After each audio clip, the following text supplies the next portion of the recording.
Hello बच्चों, चलिए आज का हमारा प्रश्न है निम्नलिखित कथनों में विलोम लिखिए। कथन हमें दिया गया है, यदि किसी त्रिभुज की दो भुजाओं के वर्गों का योग उसकी त्रिभुज की तीसरी भुजा के वर्ग के बराबर है तो वह समकोण त्रिभुज होगा। तो यहाँ से इस प्रश्न को करने हेतु हमारे पास यहाँ से हमारी मुख्य अवधारणा कार्य करेगी। मुख्य अवधारणा यहाँ से हम लेके चलेंगे। यदि हमें कथन यदि P तो Q के रूप में दिया गया है, यदि P तो Q के रूप में दिया गया है, अर्थात यहाँ से यदि हमें कथन P इम्प्लाइज Q के रूप में दिया गया है तो इस कथन का हमारे पास जो विलोम लिखा जाएगा, विलोम कथन हमारे पास होगा Q इम्प्लाइज P, अर्थात यदि Q तो P के रूप में। तो यदि हम यहाँ से प्रश्न के अनुसार देखें, हमें जो P कथन दिया गया है वह क्या दिया गया है, यदि के बाद का कथन हमारे पास P कथन है, अर्थात किसी त्रिभुज की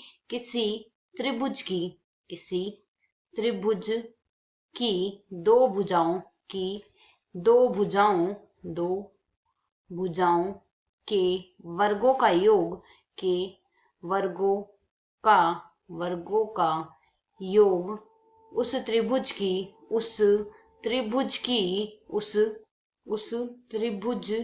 की तीसरी भुजा के वर्ग के बराबर है। तो के बाद लिखा हुआ कथन हमारे पास Q कथन है, तो Q कथन आएगा वह समकोण त्रिभुज, तो वह समकोण त्रिभुज है। अब हमने इस कथन का विलोम कथन लिखना है, तो विलोम कथन आएगा Q इम्प्लाइज P, अर्थात यदि समकोण त्रिभुज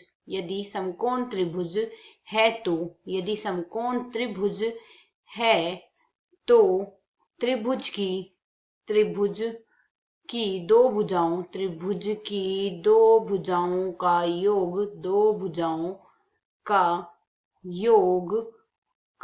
योग तीसरी भुजा त्रिभुज की दो भुजाओं के वर्गों का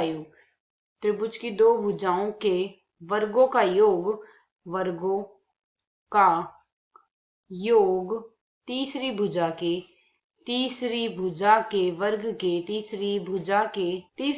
के वर्ग के बराबर है। तो यह जो कथन आएगा हमारे पास यहाँ से विलोम कथन। आशा है समझ आया। धन्यवाद।